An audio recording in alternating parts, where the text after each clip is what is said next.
Welcome to Thread Talks, and I'm Radhisha, heading marketing at Twinery. Today we are chatting with Nadi, who's heading product development and innovation at Silhouette. Hi, Nadi. Hi, Rads. Welcome to Thread Talks. Thank you for having me. Yeah, thanks for being here. So fashion and textiles really have been around for centuries. How important is innovation, not just for us, but for the success of the planet? Huge, I think, right? Yes, it's been around for centuries, but today, in terms of how we select material, how we create product, what do we do with the waste, it has to evolve. And it's innovation that's going to take us there in terms of really elevating all of these things that I just spoke about, in terms of how do we also protect our planet. Yep. So, huge part in terms of really changing what textiles mean and how the product is created. Yep. So what happens when an innovation really doesn't take off, or a brand is not really ready for it, or the technology is too early? What happens to it? So it's obviously not, the timing is not right. Yeah. If your validation, all that is done, and you really feel strong about it, I think patience, perseverance is also important, but timing is number one. But like I said, us as creative people, sometimes we want to hold on to it. Yeah. But I think it's also important, if you've tried it once, twice, still the market is not reacting to it, you need to let go and move on. Right. So it has to be, timing, pricing, and the readiness part of it. Right. If not, call a spade and move on. Yep. Yeah. So why do you think integrating wearer feedback into product creation is an important role of MAS? Super important, because, that's where we make it consumer right. Right. So wearer feedback, wearer testing, doing it at multiple stages, getting the focus groups to get larger and larger is a must. And we do that, whether it's a short-term innovation, long-term innovation, wearer trial testing feedback is a part of our TNA. So it's a huge part.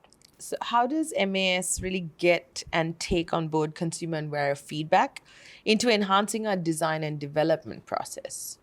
So 3 stages. We used at concept stage, we used at size set stage, then we do the small in-store testing stage.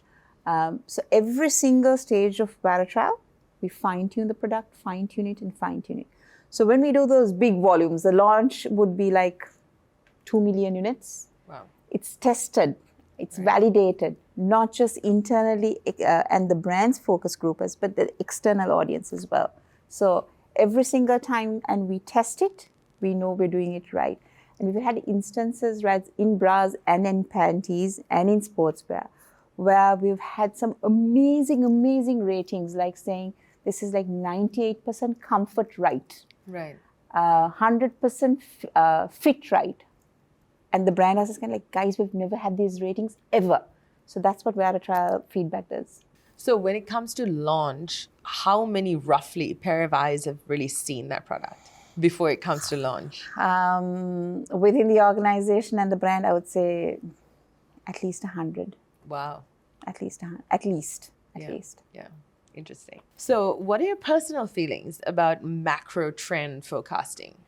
It's important, right? If you don't have that forecast, again, what do you put your bets on? How do you stay relevant?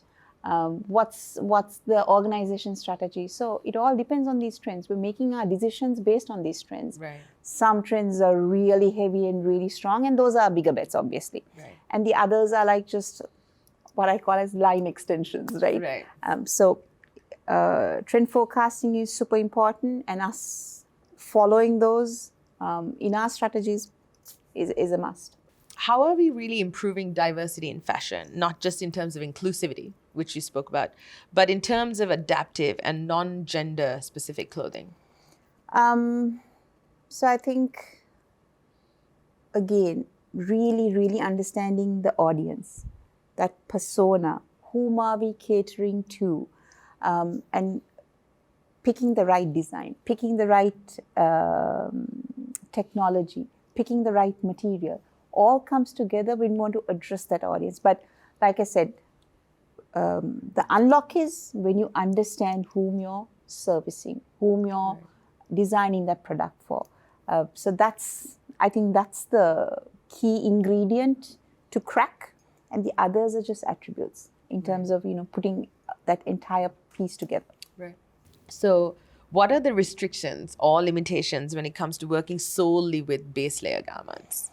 So the future, like some of the previous conversations we've had, might not be gender centric, right? It could be just product fluidity, gender fluidity, and base layers are going to have a super important part to play. I'm calling it a base layer. Someone else might call it just an inner layer. Right. But how do you make it comfortable? How do you support any volume, any shape? And when I'm talking shape, it could be anything, right? For the upper body or lower body. Right. How do you give flexibility? So all those pieces become like a key thing that we want to look for and solve for. And also, if base layers are going to be worn for more than 10 hours. Which they often are. Exactly. Just so those are all I think important things to think about. And I feel that's how innerwear is going to be defined in the future. Right. So Nadi, it's been a pleasure chatting to you today here at Thread Talks, and thank you for joining us. Thank you for having me, Reds.